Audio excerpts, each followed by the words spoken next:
retarded, put back from the 5th grade into the 4th grade, and stayed in that category until I got out of high school.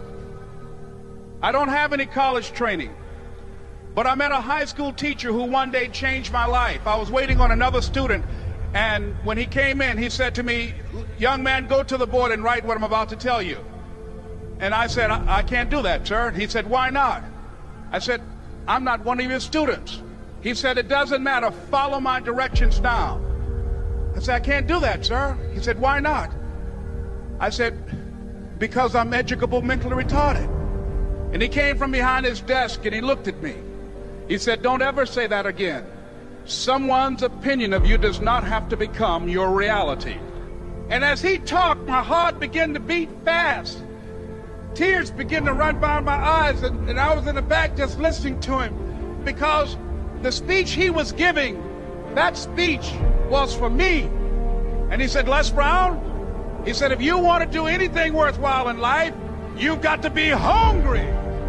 I told Mr. Washington I wanted to become a disc jockey. And so I started working to develop myself. He said, "I want you to practice every day being a disc jockey." I said, "But I don't have any job now." He said, "It doesn't matter." He said that it's better to be prepared for an opportunity and not have one than to have an opportunity and not be prepared. And as I was working to develop myself, I applied for a job as a disc jockey, WMBM on Miami Beach. I went to a guy named Milton Butterball. I said, "How you doing, Mr. Butterball? I'd like to get a job as a disc jockey." He looked at me, he said, "Do you have any broadcast background?" I said, "No, sir, I don't." "Do you have any journalism background?" I said, "No, sir, I don't." He said, "We don't have any jobs available." I said, "Yes, sir."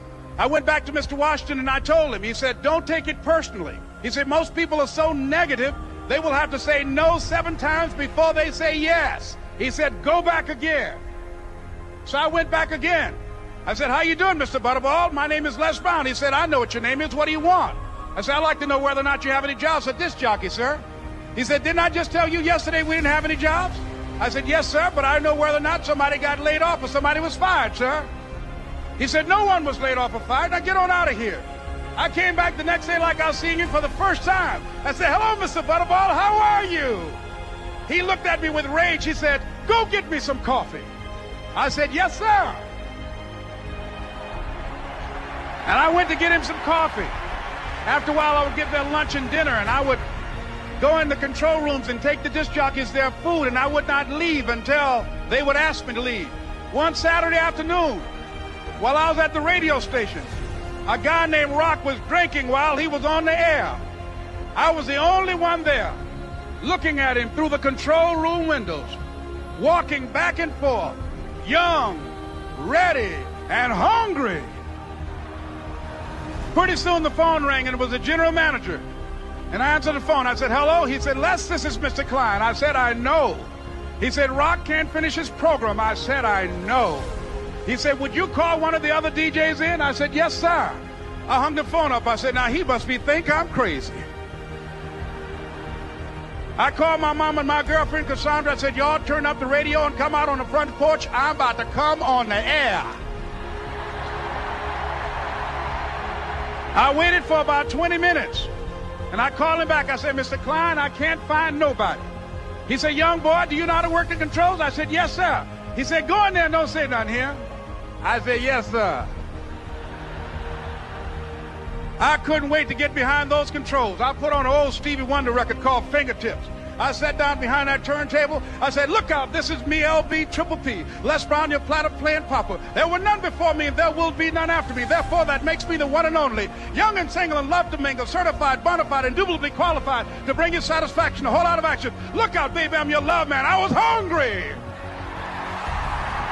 I was hungry. You got to be hungry.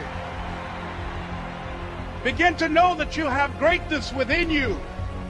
And if just one of you here begin to envision yourselves as being blessed and highly favored to reach your goals, if just one of you capture the essence of what that means, that you have greatness within you and a responsibility to manifest that greatness, that you can make your parents proud, you can make your school proud, you can touch millions of people's lives, and the world will never be the same again because you came this way.